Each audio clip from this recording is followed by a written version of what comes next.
Welcome to Tea Time with Lorna. Now, how was my week? How was your week? This week was wild and crazy. I went out with friends, we had fun, went to the movies, saw some great movies. I actually ended up seeing The Greatest Showman and I loved it. I also saw Coco. Two great movies I love. I recommend them. Anyway, we're here to talk about tea. Obviously my favorite subject in the whole world. Well, second to acting, singing, dancing, and going to church. But I still love tea. So today I have a dear friend of mine, Gladys, who's going to join me and have tea with me. So Gladys is having tea with me and we're going to talk about some things that are going on in the world today. So Gladys, welcome to Tea Time with Lorna. Thank you, Lorna. Hi. So before we get started, what tea are you having today? So today I'm going to have some sleepy time. Okay. And I am going to have a ginger tea. I absolutely love the ginger teas. I know that they say it's good when you have a cold or things like that, but I just love ginger tea. So that's what I'm going to have after we chitter chat. So Gladys, tell me a little bit about yourself, even though I already know about yourself. So I am a special ed teacher and I also do ABA therapy part-time. Okay. I am a single mom and I am also a tea drinker. But I actually I prefer coffee. Uh-oh. Sorry. Don't say that too loud. Please don't say that too loud. But anyway, there's your tea. Thank you. So, now one of the things we thought about talking about, and I really love it, I'm making mine in 2 cups, is the Me Too movement that's going on. What do you think this is about? What do you think this is about? How do you feel about this? I feel like it's something that is definitely important to talk about. I think that it's something that definitely needs a voice. But unfortunately, I also feel like because of just the media and all that kind of things, it kind of takes away from it a little bit because, you know, I feel like things need to more so be done versus just kind of talking about. And it's great that it seems like people are more open with being honest, coming forward with what's been going on with them. But it's not just a Hollywood thing. And I think that's what's important to remember. It's not just something that's going on in Hollywood, it's something that's going on all over. And I just feel like, you know, more should be done as far as like sexual harassment and things of that nature. Okay. Do you know anyone who has been sexually harassed in the workplace? Absolutely. Unfortunately, I know many people who that has happened to. Okay. It's actually happened to me before as well. Oh, I'm so sorry to hear that. I didn't know that. And how did you handle that when it happened to you? So it happened to me when I basically got my first job. And I was really young, so I was kind of scared. But what I did was, you know, once I realized that it was inappropriate what was going on, it wasn't just like joking or it wasn't just like, you know, I was feeling uncomfortable. I spoke with a man. First I spoke with another coworker who I felt comfortable talking to. Okay. And then I spoke with the manager and they took care of it for me right away. And what became of the person that was harassing you? Honestly, I'm really not sure. I'm not sure if that person got fired or if they just put them in another store. Okay.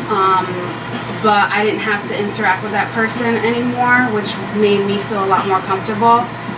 And I really appreciated the way the manager, you know, like, it worked swiftly. And I appreciated the way that my friend gave, even though he was young too, gave me the advice and the assurance, like, you know, you need to talk to somebody about this, you know, give them, you know, whatever it is that you have to show that things are kind of being inappropriate and things like that. And yeah. Okay. Excellent. I don't want to change the subject, but I'm enjoying this, using these cups. Tell me, where did you get this set from? This is absolutely gorgeous. Well, it was a gift, actually. Okay. So from? Yes, from my dad. Okay. That's it? That's just it. A gift it was me. a gift from my father. I really love it. I think it's super cute. I'm not really the type to use a tea set. So I'm really happy that I actually have one. Yes. And now that you're here, I feel like maybe I might invest in another one. Something you a little probably bit should. more, something a little bit more classic with maybe like bigger cups. It's okay. But I think this is super cute because it's all of this stuff is made in Japan. Okay. So it's like authentic, you know, it's that vibe. You know what I mean? I think it's lovely. I absolutely love it. So even though the cups are small, I'm actually really enjoying using them. And it's been on my list of things to buy, something like this. I saw a couple of sets that I was going to purchase for the show, and I didn't end up getting it. But that's my error. I mean, I definitely am going to get something because I love these. I love these. I'm glad I got to use them. This is actually my first time using them, so thank you. You're welcome. For giving me that opportunity. So back to the Me Too movement. Did you, when the hashtag came out, did you do the hashtag, or did you keep what happened to you to yourself, or did you share it, with the exception of this guy, did you share it with anyone else? Because you said you were young at the time. Right. What about your parents? Did you tell your parents? Did you tell anyone? I don't think I did. I don't remember if I did, but I don't think I did.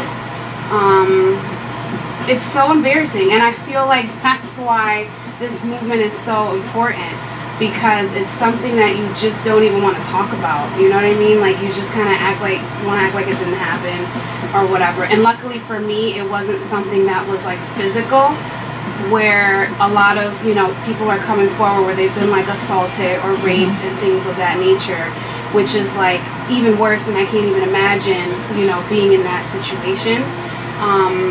But I just remember kind of handling it at work and kind of just trying to like let it go.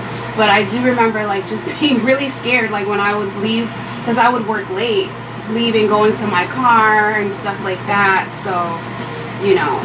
I have to say, I had a situation myself, also at a job with a manager when I first moved here from England, and I was working in Manhattan, and this manager asked me out on a date, and I said I was not interested, and he kept harassing me, and until he said, if you don't go out with me, I'm gonna fire you. Wow. And I didn't even know what to do, because again, I didn't want to get fired, I didn't want to lose my job.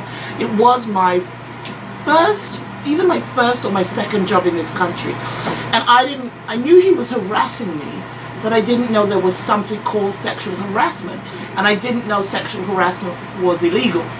So I didn't know what to do, and I didn't tell anyone at my job. I actually agreed to go out with him because I didn't know what else to do. I actually literally agreed. I said, okay, I'll go out with you. Luckily for me, I ended up walking away from the job before the date, like 2 days before, because I didn't want to go out with him, but I didn't know what else to do. So for me, my solution was eventually just to quit the job. Now that is not the solution for everyone, because most people, you know, you have a job because you need the money. I'm not saying I didn't need the money. I'm saying I was confused and lost as to how to solve that problem. So my solution at that point was just to walk away and just to find something else. So I'm also proud of those women who have come forward and claimed their self-righteousness back, claimed back some what was taken from them by those people who harassed them in whatever form it was. So I'm very proud of them. And I'm glad to be able to say, yeah, I was a Me Too person. But I've grown from that experience, and I support women who are afraid to come forward, and I hope that more come forward with their stories. I do as well, because I feel like, you know, in order for this not to become a fad, for it to just become something that's just popular right now to talk about, you know, more women who are actually really going through these things do need to feel that, you know, comfortability to come forward about it, because that's what's gonna, and like, you know, laws and things like that need to be passed. I feel like within the workplace they need to, you know, keep doing like these workshops and things like that about sexual harassment. What is it? Because sometimes it can be really subtle and you don't realize it. And honestly, it goes both ways. It could be a man or it could be a woman, you know, so we can't just, you know, pinpoint it on men all the time. You know, but I feel like those are the things that we need to be doing rather than just talking about it, because I know that, you know, especially like, let's say in your case, you know, you just quit the job, but that didn't solve the problem, because now maybe he might have done it to somebody else. He could have been doing it, you know, for who knows how long. That's true. Continue to do it for who knows how long. That's true. And it no longer was your problem, but, you know, it could have been for somebody else. And I feel like, you know, that's why I guess more action needs to be taken and stuff like that, so that this just doesn't become something that we're just talking about, or people are just, you know, wearing black dresses on the red carpet about. It's like, that's great, but what else is being done? Well, I know that they have they set up a fund where women who want to pursue legal action can borrow from that fund, and they can get money from that fund, and that they use to take it to court to pursue a legal ramifications to whomever is harassing them. So that I know, and the last I know it had some millions in the fund.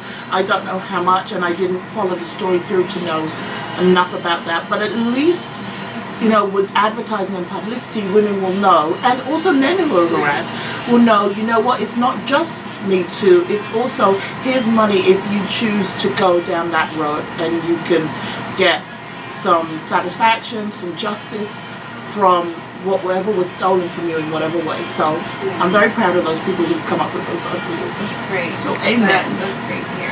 Amen. You know what else I wanted to talk to you about? I wanted to talk to you about, which is also a huge hot topic, what's going on, the gun laws. Like, I don't understand. See, we don't have this issue in England, so nobody has a gun. That's really the end of it. It's a very short conversation. Like, police don't have a gun. Nobody has a gun. There you go. That's really the end of it. We don't have this, it's your right to bear arms. We don't have, I don't mean there's no guns in England. It's a rarity. Let's put it that way. Okay? So what is your opinion on the gun law? What should we do?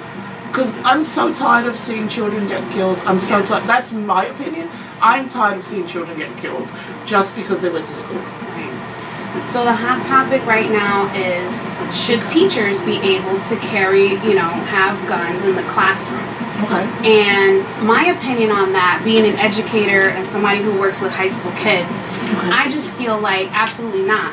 Because, you know, I personally considered getting a gun permit, right? Okay. I know a lot of people who have one. Most of my family members do. And, you know, I just felt like maybe, especially being a single mom, I should, you know, protect myself. And then when I really sat to think about it, I thought to myself, what would be my intent of getting a gun? My intent would be that I plan to kill somebody, basically. Because if something happened, let's say an intruder came into my home, what would I do? I would get the gun to do what? You know what I'm saying? Not, you know, depending on like where I might hit them or something like that. But at the end of the day, it's like, you plan to kill somebody. I mean, I just feel like that was my thought process. I don't know how it is for everybody else, but that was why I was just kind of like, you know what, maybe I shouldn't, you know, because it's not for recreation or whatever. True. I was speaking with, you know, a couple colleagues the other day, and, you know, just the topic of like, you know, hunting and things like that, and how, you know, some people have mixed emotions about hunting. Like, is that really considered, should it be really considered a sport? You know what I mean? Like, because in that case, why do we need to have heavy artillery? You know, like these weapons that can like take down, you know what I mean? So it's a lot. But my opinion is, I do believe that as Americans, that, you know, we do have the right to bear arms, and I don't believe that that is something that should be changed. But what I do think is the regulations on guns, the types of guns that people are able to buy, and most certainly the age at which you're able to buy a gun. Okay. Because right now, I believe the age is 18. Okay. And for instance, if you can't buy an alcoholic beverage until you're 21, you should not be able to buy a gun until you're 21 or older, in my opinion. Okay. I agree, but I will say this.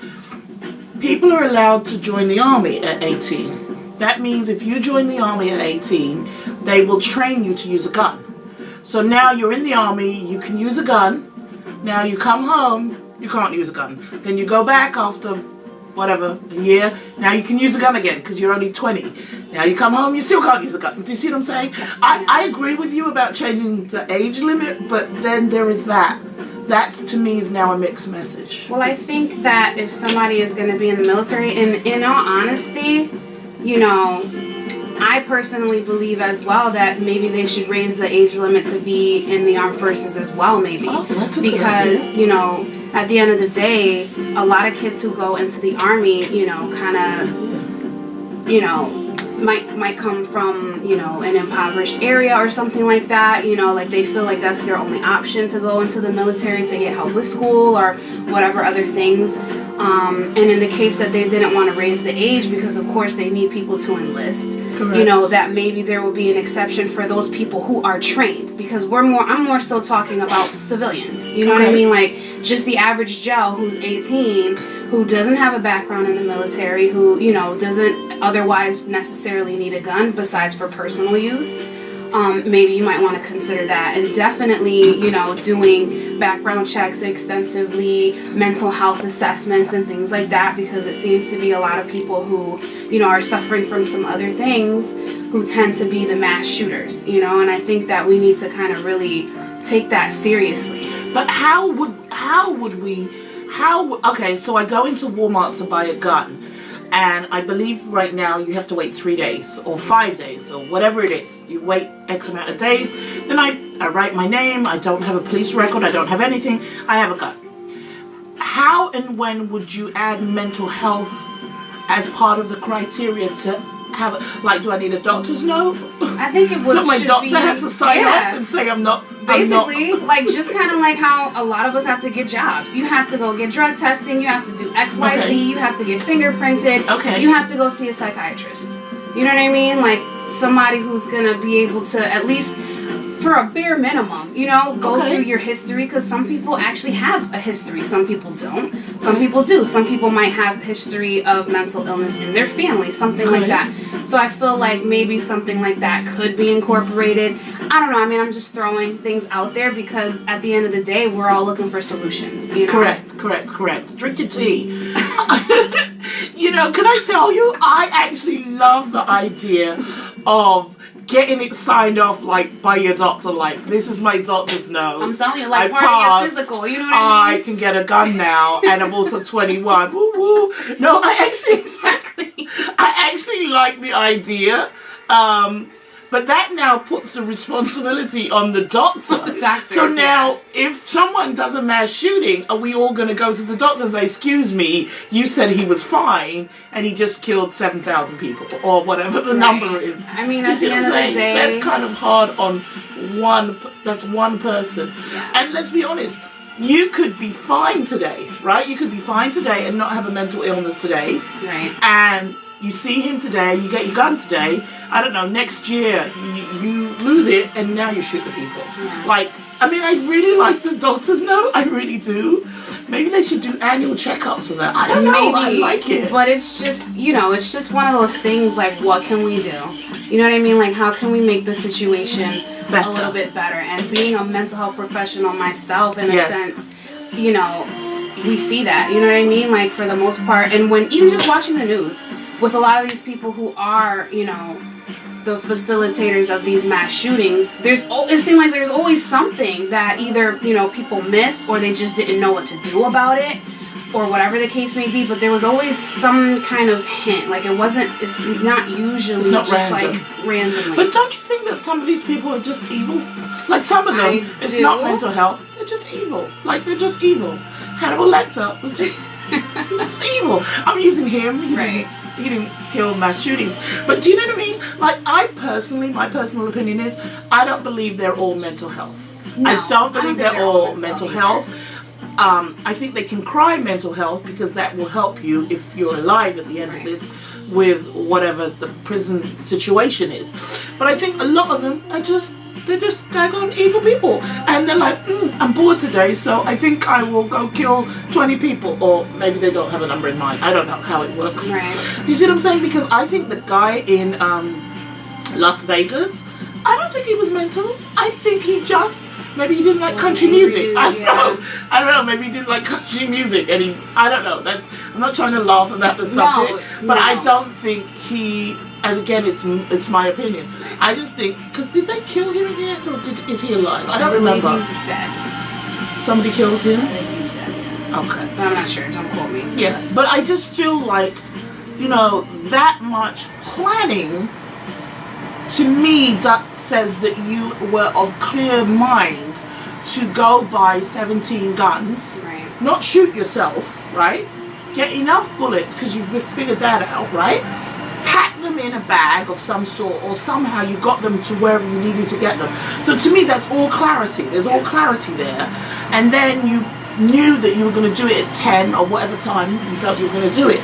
To me, a person with mental health might be, you went to sleep one day, maybe you shot everyone in the family, like because your mum said something that you didn't like. I can understand that because to me that's not organized. That's not necessarily an organized activity, for want of a better word. I don't know if that's even the right word. Do you know what I mean? I don't know. Maybe I'm wrong. That my opinion is kind of coming off of a recent visit that my class took to the state police.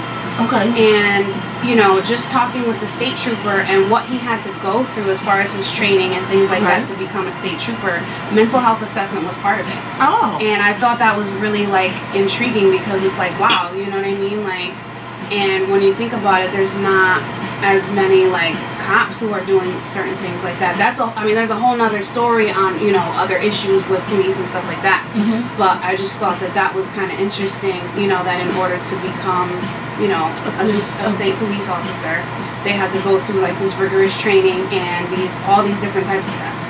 I think police have to go through mental health as well. Yes, they so do. I think that is an excellent point, that we need to advocate for mental health assessment prior to gun ownership. That sounds like a Facebook post right there.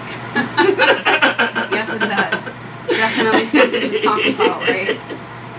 And on a much, much lighter note, Thank you. on a much, much lighter note, since we talked about the Me Too movement, and we just had International Women's Day last week. Yes. What is going on that now we have all these women deciding they're going to breastfeed in public and just dropping whatever they're wearing to breastfeed in public? I'm not against it, but I'm like, this is a restaurant, maybe we should cover more, or I don't know. Okay. Go ahead. So, I know this. Right?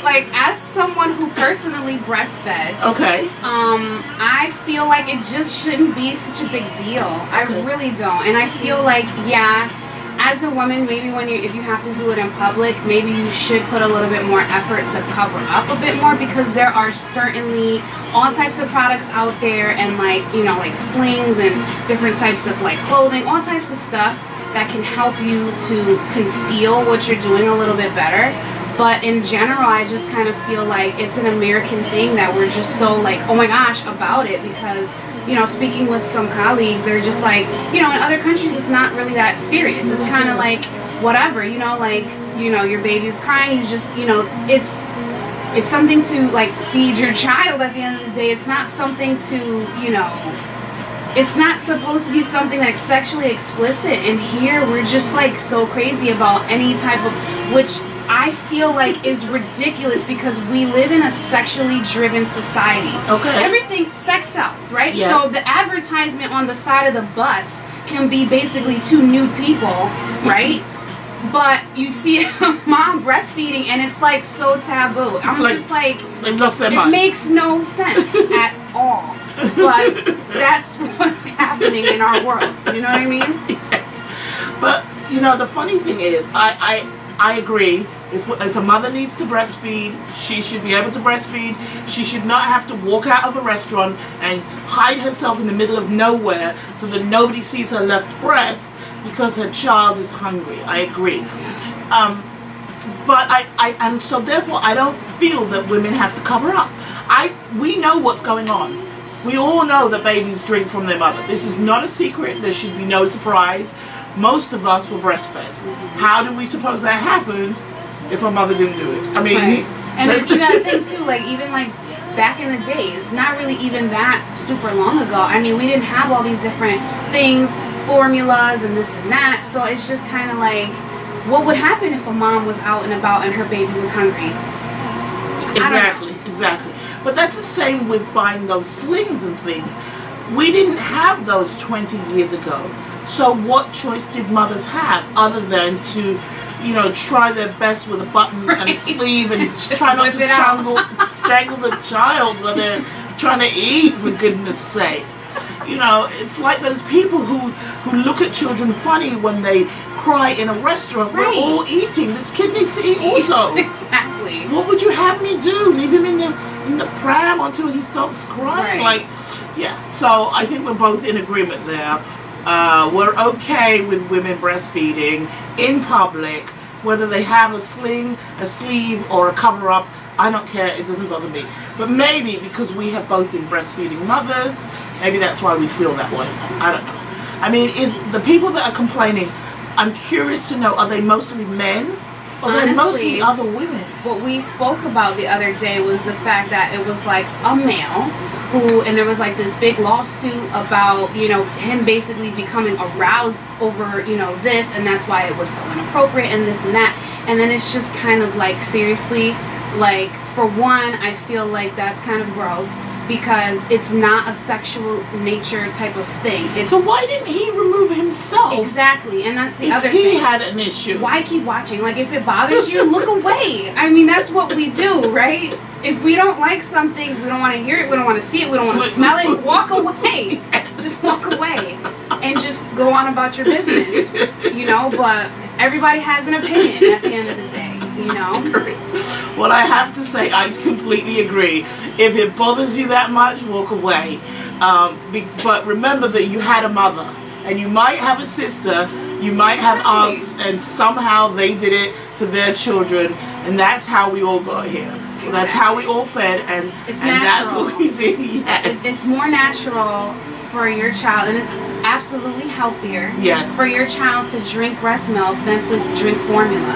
And it's hard to pump and things like that sometimes, so. Well, Gladys, thank you for being my guest on the show, sweetie. Thank you so much for having me. Thank you so much. I have really enjoyed having you. So, folks, that's all we have time for. I'm so sorry we couldn't continue this conversation because Gladys and I always have so much to talk about. Today it's breastfeeding and gun control. Next week it may be makeup and tiaras. Who knows? We always have so much to talk about when we get together. Actually, one of the things I do want to talk to her about is shoes, because she always has fabulous shoes. But we didn't get to shoes today. And traveling. And traveling. Oh, gosh. Oh my goodness. So definitely she's going to have to be a guest on the show another day. Anyway, thank you for tuning into Tea Time with Lorna. This show will also be on YouTube. So if you're watching on YouTube and you like it, please subscribe, leave comments below. And hope to see you on the next show when I believe I'm having a dancer on. Finally. Thanks a lot for tuning in. Bye.